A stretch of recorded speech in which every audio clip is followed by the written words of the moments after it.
Happy Samhain, All Hallows Eve, Halloween, whatever you want to call it. I light some candles here on behalf of the veil that is thin.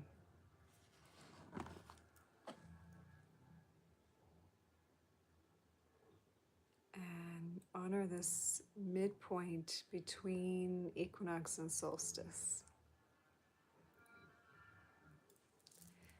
where there is a part of us that is dying, a part of us that must be laid to rest.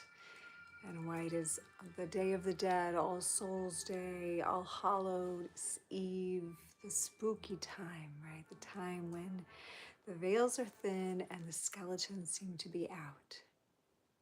Scorpio season, so we are in a deep place with the astrology. Mars is also there right now. Mercury's been there.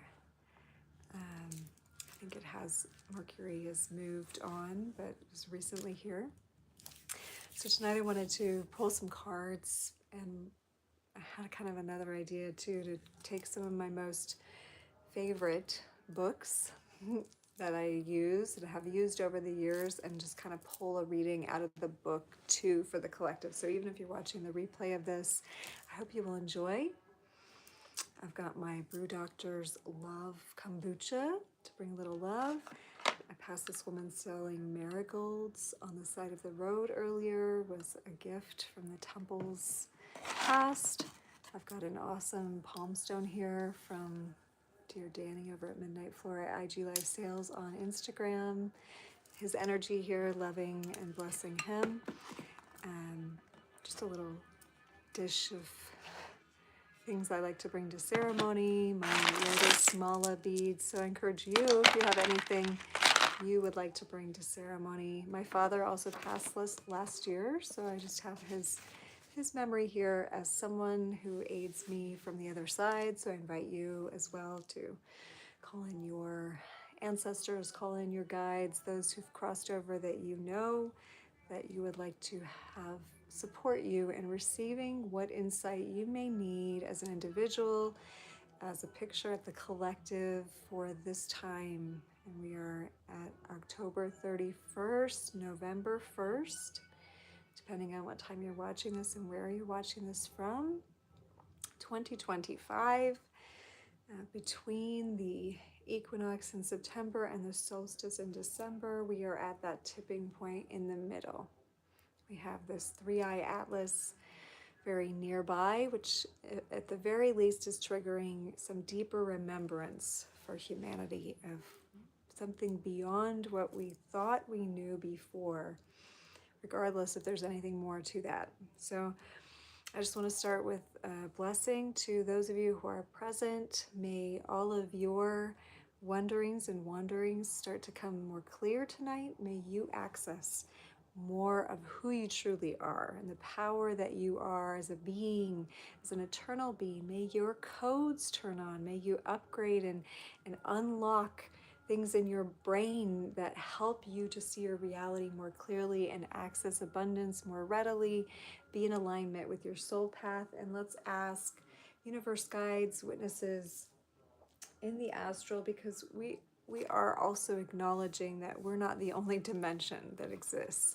So I want to bring in the cards that I have tonight in the highest frequency possible, working only with love, working only with the messengers that know us and love us for who we truly are, which are really just aspects of ourselves that we have not yet accessed, that live in the animal realm, that live in the mineral realm, that live in the words on these cards, that live in all the representative symbols here. So symbolically, we call in the animals that would watch over, and that's the animal nature within us too. And it's funny, it says personal choice. So just call in your particular animal's spirit guide that wants to come in. Mine wants to come in. We've got, it's funny, my sister dressed up for Halloween as Little Red Riding Hood. And I was trying to get my son to go with her, and she's like, oh, he could be the wolf. And I was like, yeah, I have this wolf fur coat. and he did not want to wear it. So I put it on, and my mother stood in as the grandmother. So we had the Little Red Riding Hood, and I was the wolf. So the wolf comes up again. Let's see. I don't know how we get to... I feel like there needs to be a place for messages to come in. I don't really know how to do that on my phone.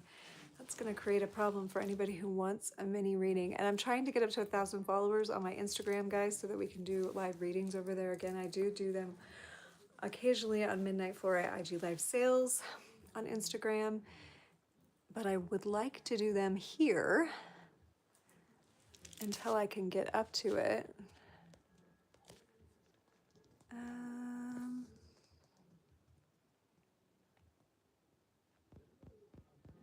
That's not it.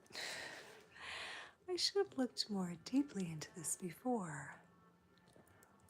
Well, bugger.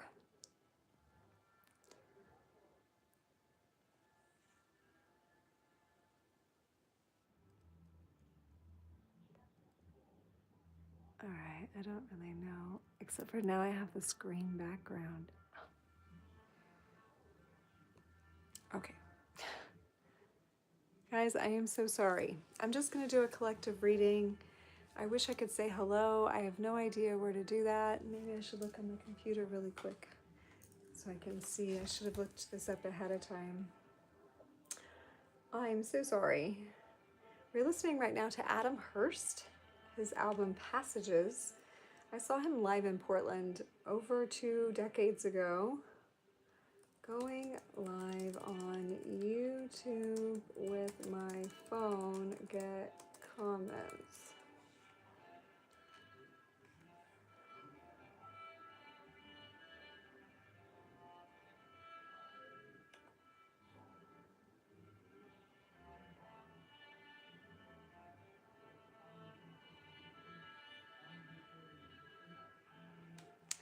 It says I should be able to see him, so I don't know if I have to turn something on my channel.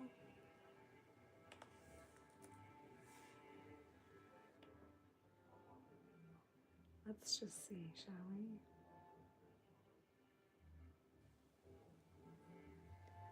Thank you for your patience. So I brought all my favorite books to look at tonight, and just to pick up and grab. So we have some fun ones here, like Gifts of the Guardian, Gemstone Guardians. We've Opening the Doors to Heaven, Almeen, Care of the Soul, Thomas More. I've got Cahill Gibran out here, some Robert Swoboda.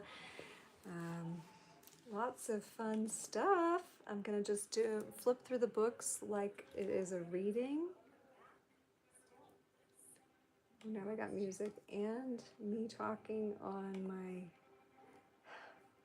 let's see if we can find the live.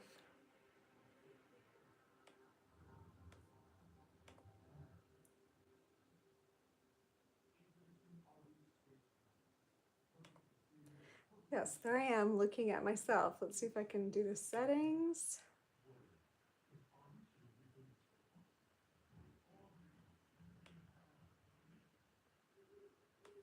It might not be set up.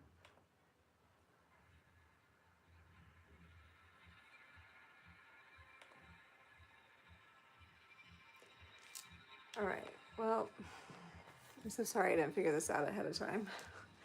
All right, I'm just gonna pull some cards for the collective and we'll just go from there.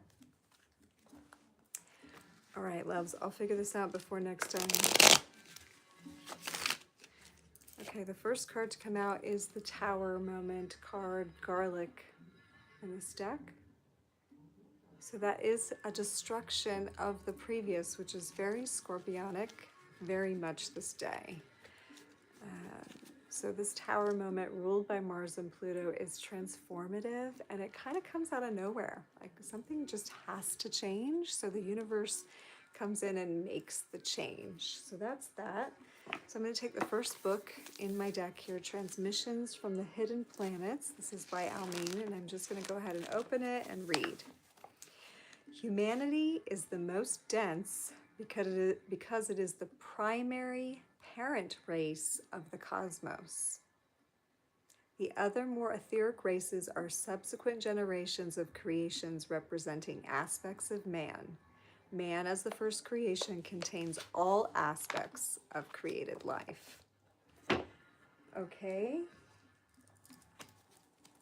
So I feel a collective sort of shattering around what we think we are and who we think we are, but also this awareness that there are other races besides those of the human race. All right, let's get the next card for the collective. There it is, and it is a Ten of Cups. Emotional fulfillment, like massive emotional fulfillment. So this is crazy because the Tower moment and emotional fulfillment, it's almost like there is something very beautiful and deep and fulfilling about destroying the old reality and making something new. And remember, that destruction doesn't have to be external, though for some people it will be, but it also is a destroying of the basic foundations that we've built our lives upon, and what we've believed in and what we've held dear and what we've kind of built our personality foundation on. Those things are coming down because emotional fulfillment is coming in strong and hard. Okay, let's go to the next book. This is one of my favorites, Anna, Grandmother of Jesus. This is a channeled book by Claire Hartsong, but it is truly, and not to say some channel books can't be lovely, but this is truly one of the loveliest books that I've ever read, and I've read it multiple times because of that. So let's just pop in. Let's see. I don't want to read just descriptive of the, okay, here we go, let's see. Within the circle, Yeshua experienced the thought forms of the burning bush left by Moses. He watched primal fear take numerous forms before his eyes. Demonic creatures seemed to cajole him to jump into the fire or leap off the precipice. Others laughed, spit, and mocked him. In many ways, his discernment was tested. Okay, let's pause there. So discernment seems to be an important word. We're going to not go to these cards yet. Let's go to another tarot deck. The Crow Tarot, one of the favorite decks at this time of year, is one of the messengers. And Mercury in Sagittarius now, which is the home place for Mercury for me. So I was born with Mercury in Sagittarius in the 7th house. So the crows, I have a great affinity for them. That's where my sun sign is also. And it's also where my North Node is and my Neptune. What's going on in Sagittarius 7th house for me? Relationships are a big deal to me. And I do keep them pretty central in my life. Okay, what is the next message for the collective with the Tower, 10 of Cups? Okay, so now we have a 6 of Cups. Another beautiful card, a soulmate kind of card. A childhood card, a card that reminds us of things that we love from the past.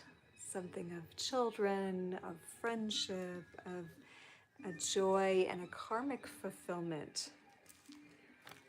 All right, so the Tower moment seems to be kind of helping us reconcile in our relationships since we have Cups very strong.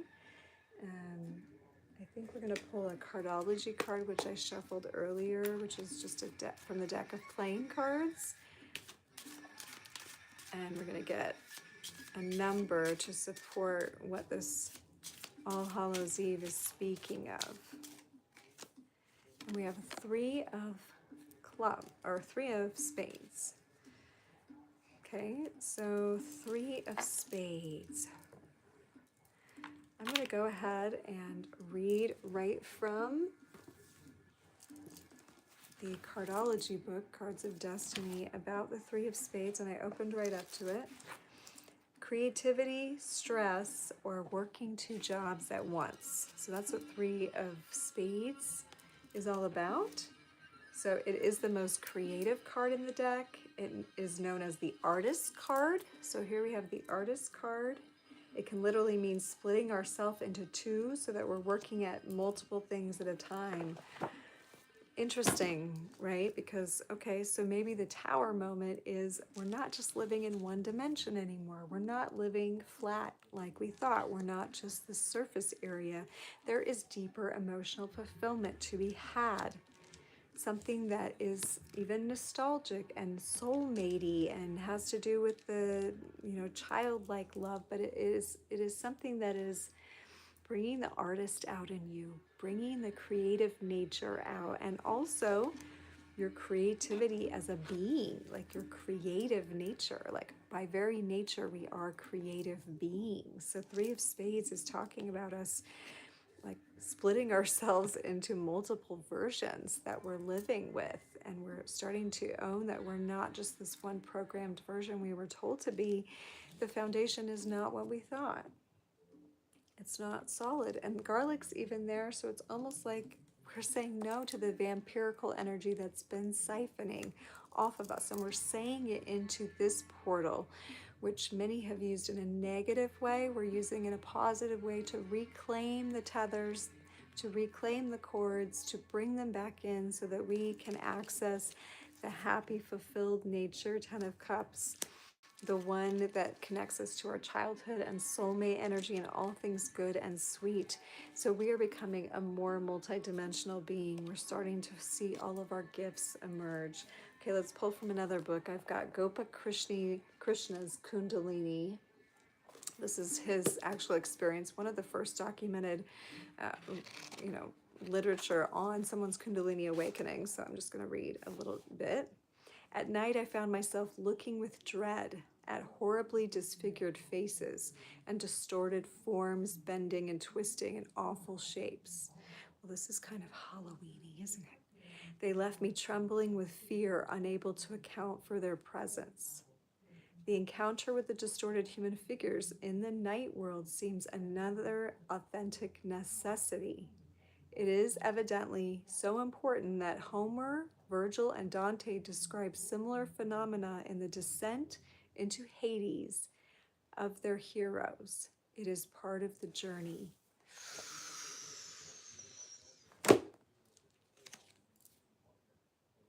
Tower. And the music just stops. The music just stops.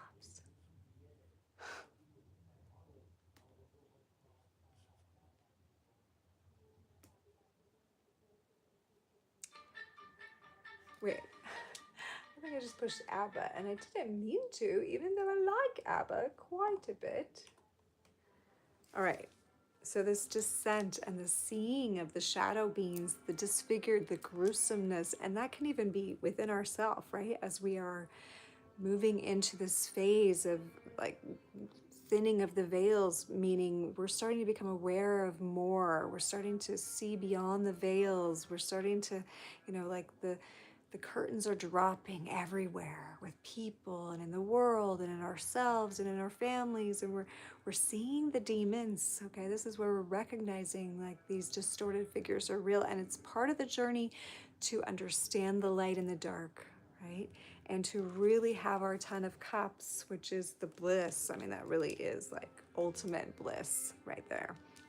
The happy tree, the fairies in the tree, the love, the everything. Let's get a crystal card here. Part of the journey. Okay, but if this is part of the journey for the collective, then how can we best be supported, or what can we do most when we face these figures, these gruesome figures in ourself and around us? Okay, smoky quartz, celestial. Boy, the smoky quartz have really been talking to me in these last years. As soon as I learned that part of their color, their smoky color, is because they absorb radiation from the earth into them and transform it. So it's not harmful anymore. It does not register as radiation. And so whenever I think of being, accessing crystal codes in me, right? This is what I think it means by accessing our crystal light body, our crystal codes, our crystalline matrix, which means we have the consciousness that crystals hold because we are everything. We just couldn't handle our bigness for a while, right? We couldn't handle all the qualities that we had, so we had to divvy them out into realms and kingdoms, into the animals. And this is a philosophy I kind of subscribe to because I feel like it resonates with me. And if you don't feel like it resonates with you, just take what does, leave the rest. But I feel like sharing because this really was liberating to me to think of things this way. And it was empowering too, thinking if I am all that is, if I am the one and you are the one and we are the one together, we are so great. The one is so great that in order to have these human minds comprehend, we have to divvy ourselves out. And so here the crystals are holding certain capacities of our greatness. And one of them is absorbing toxic things and changing them alchemically into something beautiful to look at and powerful to hold. And as a reminder, consciously and unconsciously and constantly to your beingness, that you are incorruptible. Is really the word. You are incorruptible as a consciousness itself. You are without corruption. You cannot be corrupted. There can be the illusion of corruption under the veils of Maya here, the illusion, but that is being pulled. The veil is being rent, right? This tower moment is saying we're revealing the goods. We're revealing the goods to humanity right now. And that is that you can do much more because you are much more than you thought. And it is like this beautiful childhood dream coming alive. It truly is. And you can transform. You are a transformer of poisoned things. That's what you do. You are an alchemist. That is what you do. So why would you not be given poison things to alchemize? Like you would just be not performing your function, is what these are saying, if you didn't have these poisonous things to transmute. It's a gift. It's a reminder of your capacity and who you truly are. So that's powerful. Let's go into the next book. Let's read from Earth. This is one of my favorites, Barbara Murray Siniak. She does Bringers of the Dawn, and this is the Pleiadian Keys of the Living Library. And this one talks a lot about our DNA upgrading, which it is. And I read this in the 90s, so it's fun to read it now. Some of it I don't read as much as I used to. I used to read all the time when time seemed to last forever, but now it's like time is speeding up. So I'm just going to read little excerpts from some of these books that I have kept around and bring their life back online. Please understand that there's a little difference. There is little difference between a memory insert experience and an actual life experience, because reality is very constructible. Reality is not designed to be gone. Realities and cultures can be recreated over and over again. If you are a newly born soul and feel you've missed out on all the juicy happenings of the universe, you can have memory inserts. You can create places for yourself within cultures without overpopulating them. There's a thought for you. These are just deep, interesting thoughts. Again, take what resonates, leave the rest. But still a good mind-stretching exercise. Okay, which cards are we going to do now? Let's do the fairy cards. The Fairy Tarot, good old Dorian Virtue. Bless her heart, used to have so many card decks and then relinquished her using them, which we can do. We can always shapeshift our consciousness into something completely new and remake our personality anytime. We are creator beings. We have many creative capacities, and this year, many see this as a new year, this day, this All Souls Day, because it is so thin. It is almost like being closest to spirit again. So we can rebirth ourselves and we can really lay the old form to rest. So what do the fairies have to say? And then we're going to go to Secrets of the Hidden Realms book by Almeen, because it talks about all these different dimensions of beings, and I really appreciate that. Kind of stretching in my mind too. Okay, we get a Prince of Autumn who's very chivalrous and funny and a protector, dependable. It says meticulous action to detail and kindness to others. So this is a very kind energy coming in. Very kind and orderly energy coming in. So you might say that Tower was removing what wasn't orderly, what wasn't kind. And this isn't necessarily people, this is, can be people, but it's be like parts of our nature, right? Parts of our nature. All right, we've got this book. I love Almeen. I've read tons of her books. She's like a crazy mystic, and I'm just gonna share a little excerpt from her book.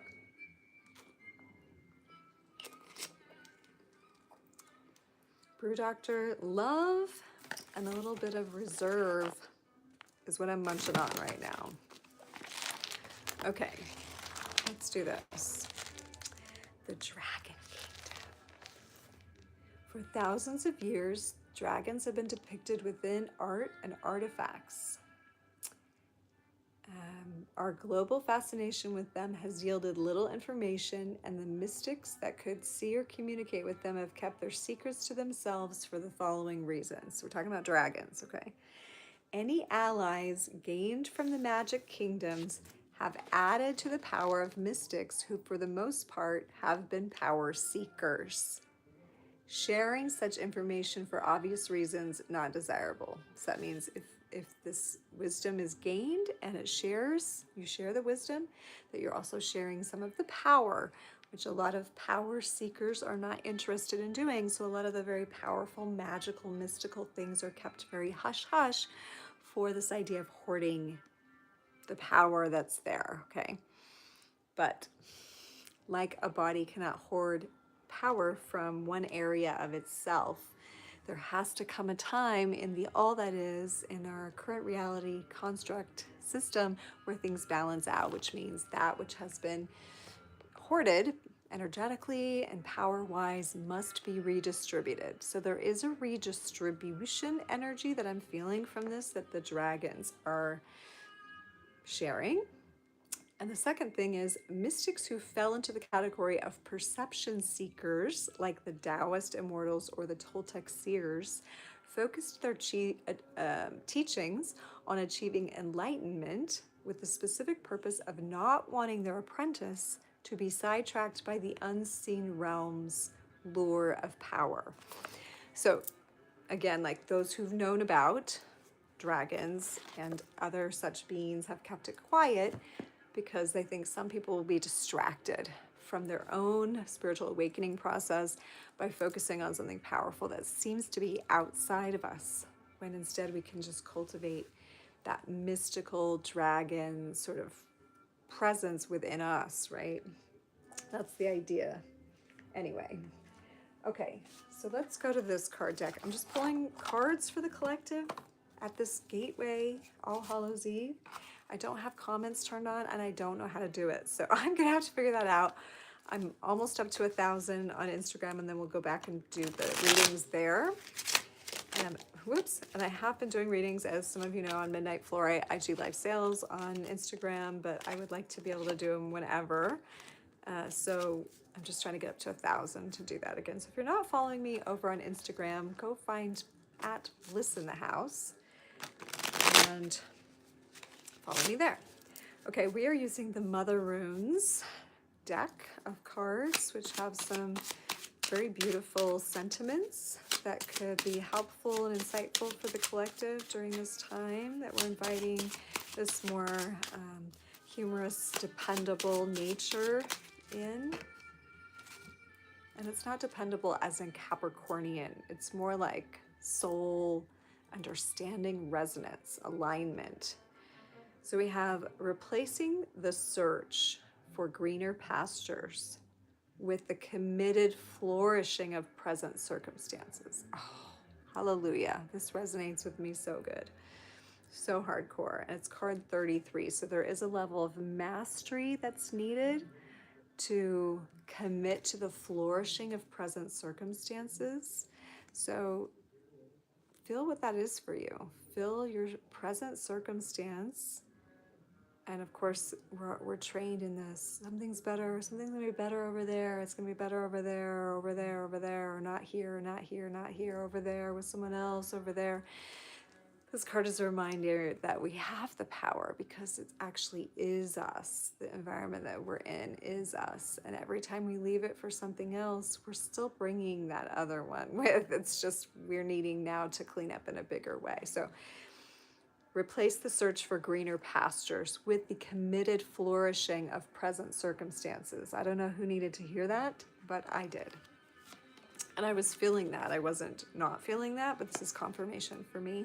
And the second one from the Mother Runes, allowing life to prod our responses through magical synchronicities.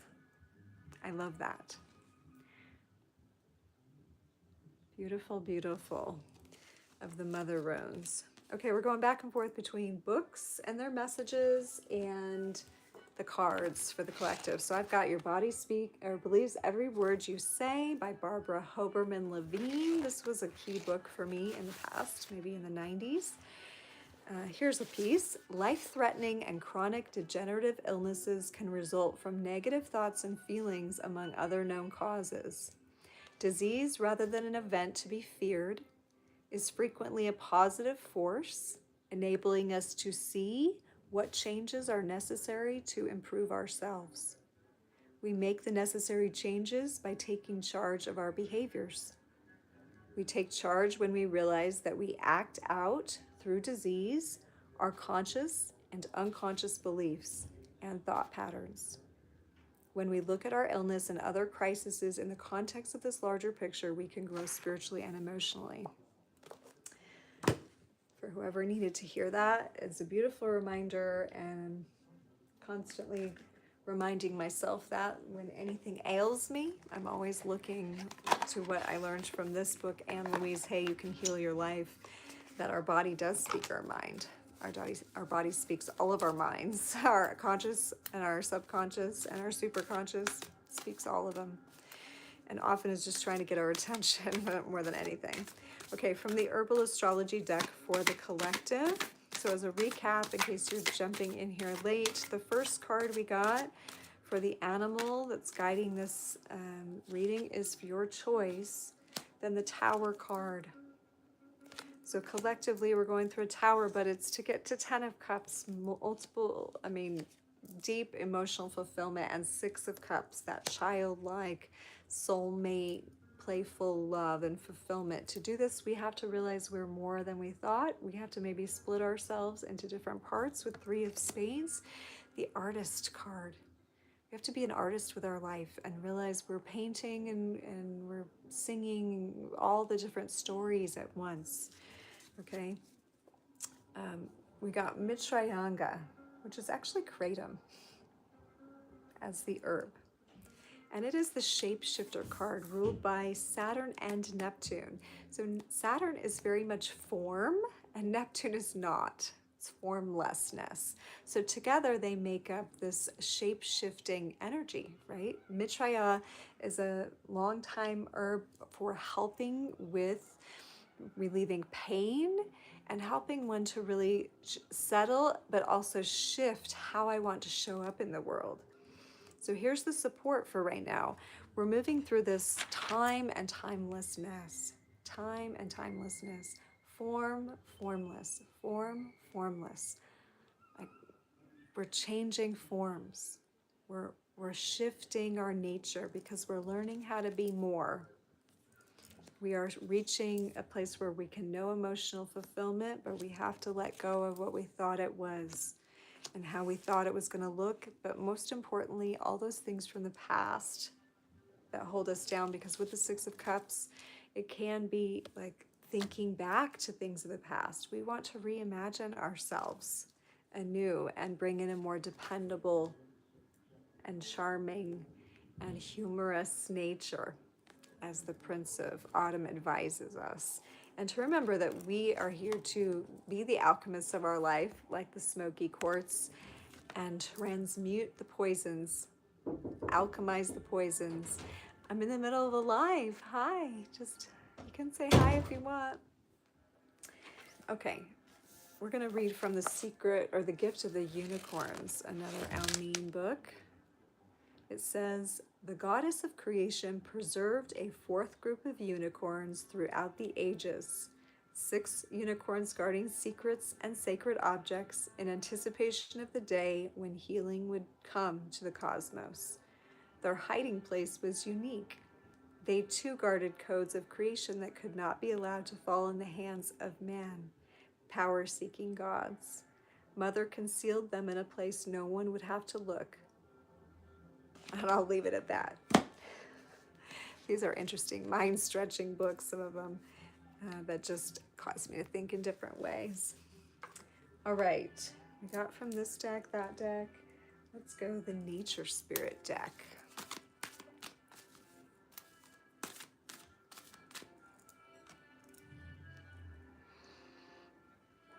I know I have one in here, but I love to enjoy the marigolds. It makes me feel back at the temples of India, where they were prolific in making garlands of marigolds. Beautiful. Walk in beauty. So this card is reminding us, though we may see things falling apart, internally or externally, to notice the beauty that is inherent in every transformation.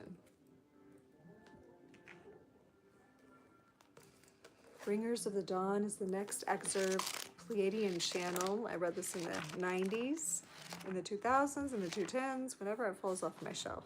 And then I always give it to someone, and then I have to get another copy because it is one of my favorite books. As you begin to view your soul's history, your identity, as this particular body, the I may seem to be very insignificant. You had a magnificent essence expressed on this planet in very ancient times, and there's so much more going on than you can presently perceive. It is as if existence is a book 3 feet thick, and you are on the first couple of pages on this planet with the awakening of the new age. You are going to go through this whole book in your lifetime. As you compute all the information, the story will flood your consciousness. And as you begin to drop the boundaries of where you think you and civilization existed and came from, as you begin to disassemble your identity, cherish, honor, and love the variety of identities that you are, and do not feel that any of them are insignificant. Honor each one, whether you're picking strawberries in the fields or looking for cigarette butts. Allow the aspect of self that carries this primordial fire to express itself through you. You can still be the I when it's appropriate to be the I, and then when the vastness of energy wishes to utilize your physical vehicle as part of the plan to affect reality, the I is not alienated, but instead the I is incorporated in this becoming multidimensional. This is being able to move. Are we talking shapeshifters or what?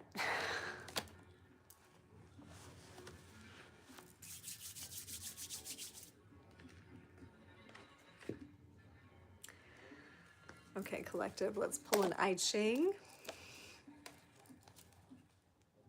Hexagram 28.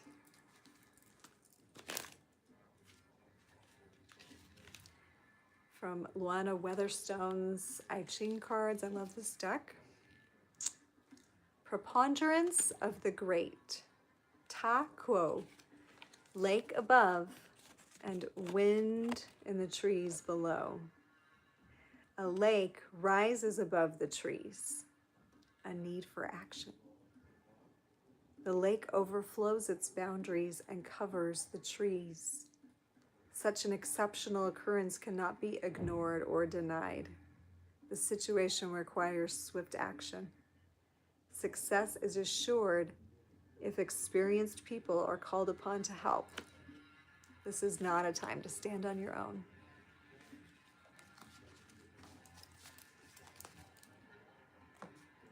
Thank you for being here with me. It's not a time to be on our own. sometimes we retreat to our own corridor for a time and replenish and rejuvenate, but return again to each other right now. Let's read in Agora Kundalini by Robert Svoboda. What is it going to be here? Okay. Do you remember the 3 wise men? Sure, I replied confidently. I learned their name in Sunday school. I'm on a live. Do you want to say hi? Right, one was an Egyptian, one an Assyrian, and one a Babylonian. They all followed the cult of the Magi, which originated in Babylon and was practiced in all 3 countries. It was a sort of tantra. These 3 men performed their calculations independently, and when they met and exchanged notes, they found that they had all independently reached the same conclusion: a prophet would be born. They set out to follow the star, and they found Jesus. This was a unique occasion, but of course it shows the practical benefits of astrology. In fact, knowledge of time can pay you in dividends in all sorts of ways.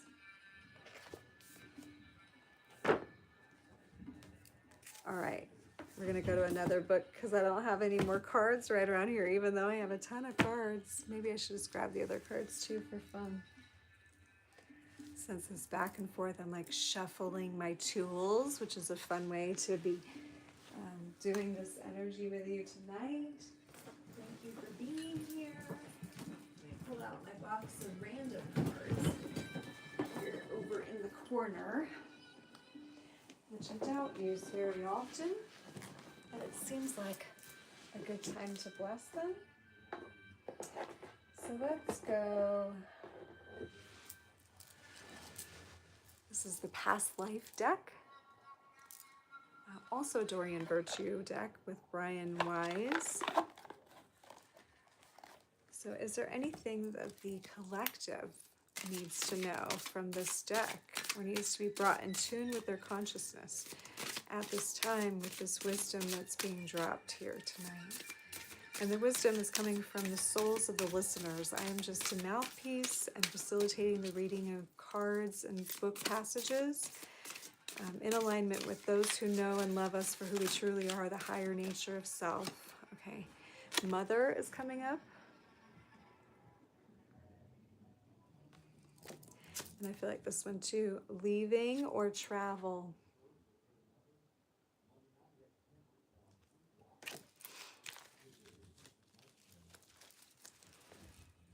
Okay. Those are messages either together for someone or separately for different people, or maybe just something to remind you. Okay, the next book. Let's do Care of the Soul, Thomas More, another favorite, especially on shadow work. There's some really great stuff in here. Oh, look, mothering. Since we just had the mother card. The story shows us how deep is the love demanded of any mother who protects her child whom she knows must be exposed to darkness, and how much is expected from each of us whose soul, tempted by dangerous lures, will need our own maternal attachment and caring. All mothering, whether in a family or within an individual, is made up of both affectionate caring and bitter emotional pain. I want to read this line again. The story shows how deep is the love demanded of any mother who protects her child who she knows must be exposed to darkness, and how much is expected from each of us whose soul, tempted by dangerous lures, will need our own maternal caring, our own maternal heart. Man or woman, we all need to give ourselves affectionate caring while we're at the same time holding this bitter emotional pain.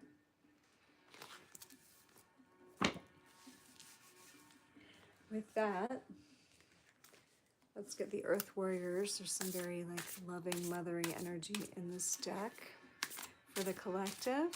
And we probably won't make this live go longer than an hour, so we've got about 15 minutes left here. I should be able to get through the books, passages that I've pulled, and the card decks that are around me. So I appreciate you being here. I hope this is fortifying and nourishing you in some way, and that you are being renewed and rebirthed on this All Hallows Eve, the Samhain.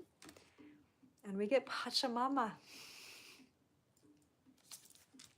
Pachamama. There's the wolf. And my niece just came, or not my niece, my niece's daughter came dressed as a cheetah or a leopard. Beautiful. All right, what does Pachamama say? She's card 38, a good year. All right. She with the Andean emerald heart. I used to have a lovely emerald ring. I absolutely love green. Pachamama, goddess of the earth, honored by the indigenous people of the Andes, holds space for many different creatures to live within her field, including the crazy, beautiful, dangerous, and divine humanity. She knows that life thrives through diversity. She's able to foster life with such genius and generosity because there's no fear preventing her from holding space for the new to emerge. Be open to the new and the different in yourself and in life. Trust like Earth Mother as an act of devotion. She's watching over you as you evolve to manifest the fullness of your sacred and original life purpose. And if you want the rest of that card, you can reach out to me. Beautiful. All right, Kahil Jirban, one of my favorites here. Give your hearts, but not into each other's keeping. For only the hand of life can contain your hearts, and stand together, yet not too near together.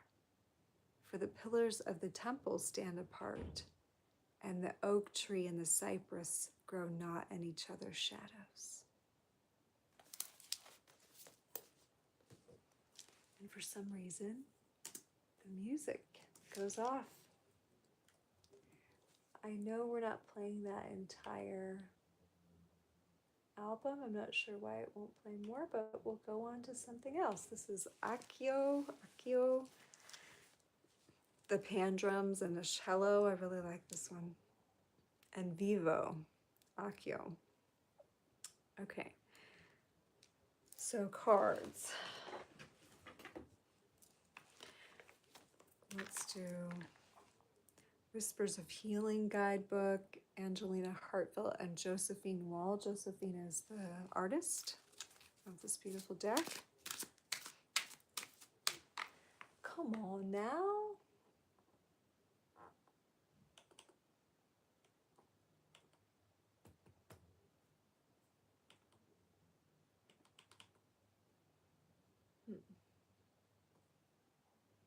This is very strange.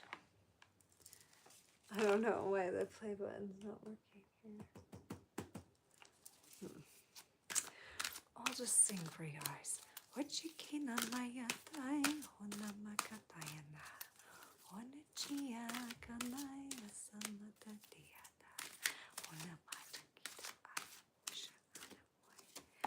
Okay.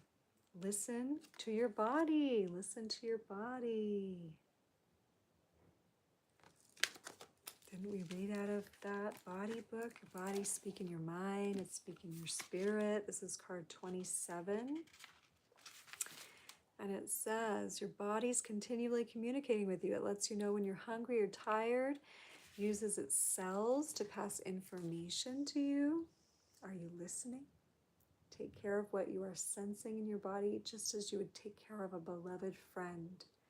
If you need to breathe deeply, eat something, take a momentary break, please do so now. That is the embodiment of how to get here, is by listening to the self, trying new things, branching out.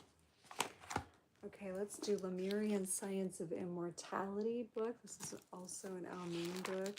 It says, a thriving paradise, the infinite envisioned, a true reflection of itself. Thus the beginning of creation was conceived, the tale of which we tell. A single image it would be that transforms eternally, a smoothly evolving unfolding to delight the infinite being.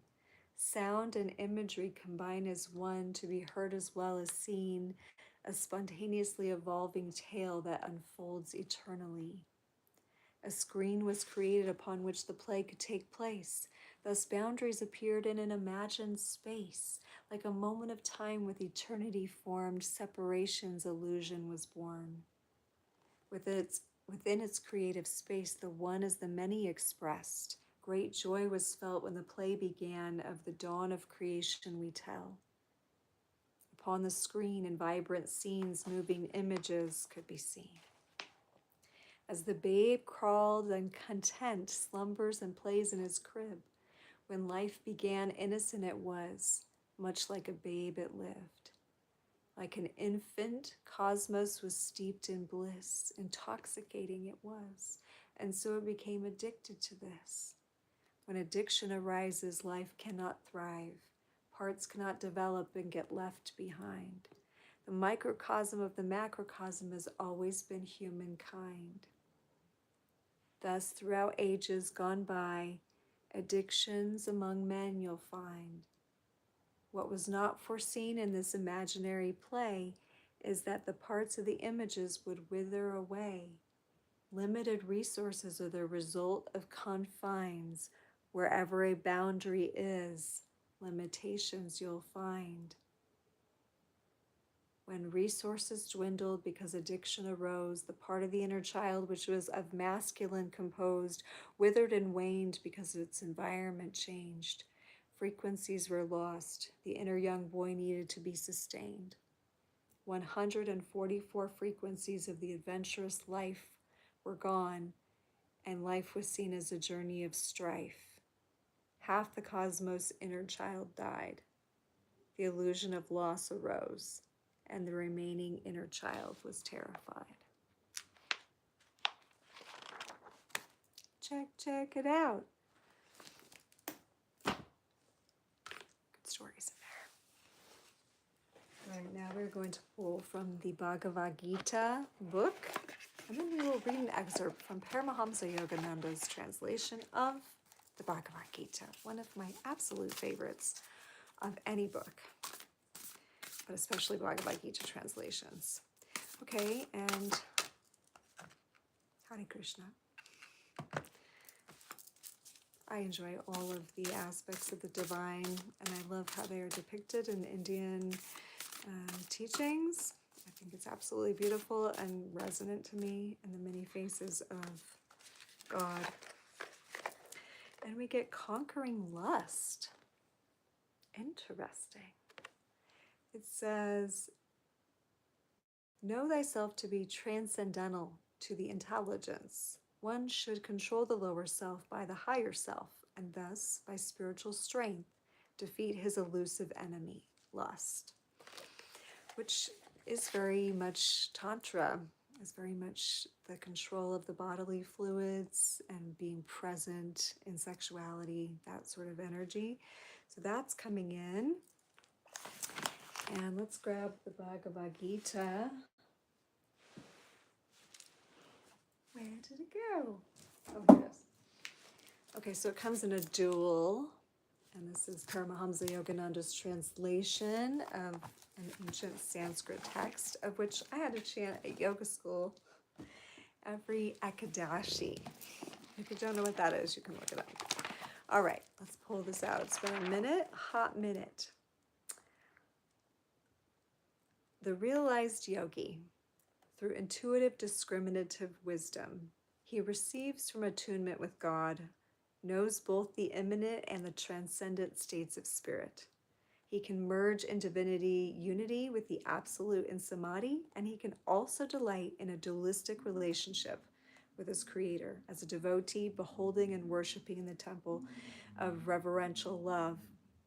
the all-pervasive Kane spirit, the cosmic dream idol whose form is the phenomenal universe. So in other words, he can be with God in transcendence and also in this world with the delights of this world. As is the Lord who caused man to dream this dream of delusion, it is he alone who can bestow awakening. When a mortal being tires of groping through the darkness of unknowing and uses his God-given intelligence to ask the right questions and follow the right actions and demand enlightenment, God in his infinite compassion responds to that sincere entreaty. His grace lights the inner wisdom lamp in that devotee, dispelling dark shadows of delusive dreamings. With the banishment of ignorance, the awakened devotee attains him utterly. That's the God self. Lovely verse. I love how in this book it specifically speaks to the battlefield being the battlefield of the mind. Like we see in a lot of spiritual texts, this battlefield and people are dying. And I like how he also translates that as an inner battlefield, as a place where we're at war with ourselves and our own consciousness. And by attuning to our divine nature, to the God self within, we put the weapons down and we attain a level of peace and stillness and healing. Okay, we're almost to the hour. Let's do the forest spirits. I'm not sure if I have the book over here, but no kidding. We got dragon, yo. Dragons are talking. The dragons are talking. They definitely, most certainly are talking. Okay, we have not yet read From Women Who Run with the Wolves, one of my all-time favorite books. And actually, because it's Halloween, because it's All Hallows Eve, I want to kind of end with this story. So I think that we'll probably just complete here, even though there's a few more cards. Maybe I'll pull a couple afterwards. But Skeleton Woman's story is especially beautiful in love. And since we do have relationships coming up on the board and soulmate stuff and more dependability and the shape-shifting and conquering lust, coming into a more divine nature and listening to the body more, but also flourishing where you stand, like this card said, committed flourishing of present circumstances. With all of that, I feel like there's very much a relationship theme with this particular gateway portal that we're in, this Day of the Dead, and bringing the honoring back in the relationship, that death in relationship is important, and not meaning like physical death, but the transformation of our consciousness and like changing into a new person, spiritualizing ourselves and shape-shifting, as this Maitreya showed up as the kratom, the shape-shifting nature. So the story of Skeleton Woman, as depicted in Women Who Run with the Wolves by Clarissa Pinkola Estes, PhD, one of my favorite all-time stories. So I'll give you the story and then a little bit of the translation here, because all stories of old folk stories and, nursery rhymes and also are like encoded with messages for our consciousness, messages for the subconscious, but it's fun to break them down. So Skeleton Woman originates in a Scandinavian country, and that's important to know only because goddess depictions like Sedna came from up there, goddess of the sea. And anyways, so the story goes that a father takes his daughter for some reason. She must have been really bad, and he like chops up her hands and throws her over the ocean, and she dies and drowns in those waters. And the story goes on around there that this woman's fallen over the cliff and been eaten by all the things. And most people stay away, fishermen wise. They don't fish in that area because they say it's haunted. Okay, so fast forward like hundreds of years, and a fisherman comes to the area. He knows nothing of the story, and he begins to fish. And he's dreaming of catching the big fish, all right? And this story is akin to this idea that we have of finding love, okay? Even if we're like, I'm not in the market right now, there is this, I think, innate, because we come from love, need and desire and inner wanting to find love, to find that one person that we can really connect with, that sees who we are, that we see who they are, and there's an appreciation and adoration for that. So we all desire this. So this is like this fisherman being like, oh boy, I can't wait to find the perfect person. And the story goes, I want to catch the fish that will feed my family forever, like for a really long time. Something that's going to feed my soul, a love that's going to feed my soul for a long time. It's going to nourish me. These are the parallels. And so he goes to this place and he starts throwing, confidently his fishing rod over the side. Like, I'm a good fisherman. I can do this. Maybe confident in, or just being yourself out in life, right? And then, he catches something on the line and he begins to reel it in, and he's imagining, oh, the family's going to be so proud of me. I'm bringing this person home or whatever, bringing this large fish home. And so he finally gets it up there, and it's the skeleton woman that he's captured, and she's all tangled up because it's been hundreds of years, and it's a terrible fright, okay? Also, like when we first do bring someone home into our life and we're excited about the potentiality, it feels like a good catch. And then skeleton woman begins to reveal, in other words, someone's deep nature, which can be unresolved wounds and the pains and all the things of the raw person's trauma and past, shows itself. The real raw, tangled mess that we are to each other when we really can see. And the fisherman gets freaked out. The skeleton's attached to my rod. He tries to throw it back, but it's actually entangled in his line. Once we see someone, they've seen us. There is a tether, there is a wanting in the psychology to have love, and knows it can be there because the spark was there, because the connection's there, the magnetism's there. There is a potentiality for this love to manifest. So, but in the story, the fisherman's scared and runs away, as many of us do. We have the runners and the chasers, and those roles can flip. But anyway, so he starts running, gets back to his land, and he's running toward his little yurt thing, or it's more like an igloo and this kind of thing. So he has to get down low and then crawl into the cave-like thing. But all the while, attached to his fishing line is the skeleton woman, and she's following, and along the way, she's grabbing some fish because it's been so long since she's had anything on her body, right? And this is a mythical fairy tale story, so skeletons can eat in this case. So she's grabbing. Anyway, he's inadvertently pulling her into this little igloo formation with him, and he gets to a moment where he sits her down and he lights the fire, and he begins to see that she is this tangled mess. But beyond that, he sees that there was a real woman here. And this is kind of an enlightenment moment in a relationship, when even in the face of their mess, we truly see them. We truly see the love and the original nature. And it's like a compassion softens in his heart. He lights a fire, and he slowly starts singing and unwinding. And oh, na, na, na, na, na. Oh, na, na, na, na, na. And he's untangling her, and he's untangling her, and he puts her back in the way that the skeleton would be as a woman, and puts furs on her, and gets her comfortable by the fire, and he's sleepy, and so he pulls a blanket up and begins to fall asleep. And as he does, as sometimes people do, a tear began to fall from his closed, dreaming eyes, revealing something of the nature of the dream. And the skeleton woman, having been so thirsty for so long, falls her skeleton body over and begins to drink of this tear, and begins to drink and drink and drink life into herself. And she, in the story, plunges her bony fingers into the heart of this man and holds his beating heart.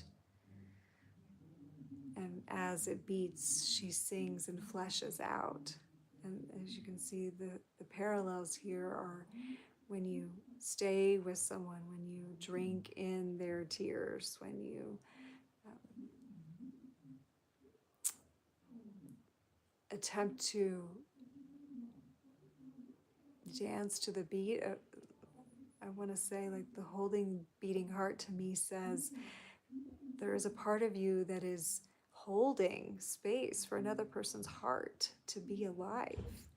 And in the story of Skeleton Woman, as she does that, it causes her own flesh to flesh out. So in holding someone's heart with them, through whatever they might be going through, it's actually enlivening us, not in a vampirical way, but in a way that excites us into greater aliveness. And anyway, finally she's fleshed completely out in the story, and she replaces the heart.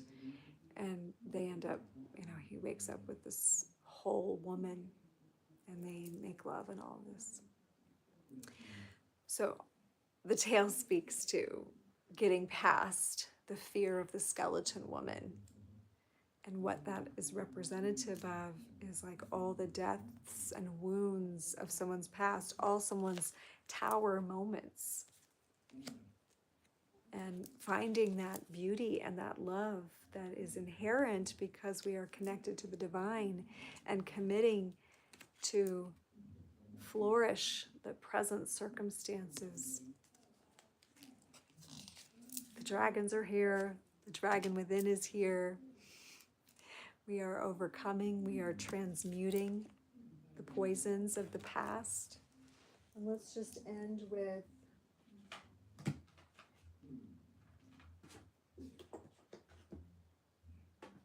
I think this deck. I don't know why. We'll see. This is the Ask Your Guides deck, and then we'll get off here. Ask your guides. What do guides say? That one tried to come out, but then it didn't. They changed their minds. All right. All right, there it is. Psychic awareness. Divine soul. Be on the lookout for some psychic awareness in regards to the situation of your query or of the nature that we've been unfolding tonight. Is there any other decks that would like to share that I have not opened and looked at?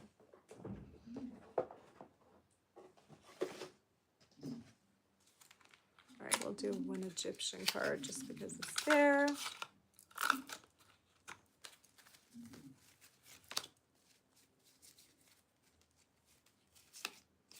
All right, it seems to be the one that's sticking up. Anubis, the transformation. And I see the scales there. And I do believe this is in reference to the underworld and to the transformation of our soul that we're all going under, that this particular gateway that we're sitting in can be for you to transmute, transform, alchemize the past you, to lay certain things to rest, to lay them down, to bury them, to have a little funeral for old self, and to move confidently into a rebirthing cycle over this weekend. So if you can consciously do this, if you can look around you and decide, I had all my books around me earlier and I was like, are these going with me into the new life? And I encourage you to do that with your things or parts of your nature. Is my this quality going to go with me into my next part of life? Is my this quality, is this person, is this stuff in my house, is this choice going to go with me? Am I going to keep doing this? What's going to go with you on the river Styx to the underworld? What are you going to leave there? What are you going to lay to rest there? What are you going to hand to the ancestors? Thank you, Dad, for crossing over before us, before me, and laying some kind of a consciousness foundation. So honor those who've crossed over before and create a bridge of love and guidance from them, calling in the runes, Otala, to help us to do that. And tuning into our deepest connection with God's source, and honor of that and wisdom that comes innately through you. I hope this has truly been a helpful thing, and I'm thanking you for being here. Much love and blessings. Until next time. Go visit me on Instagram at Bliss in the House, and my website, blissinthehouse.com.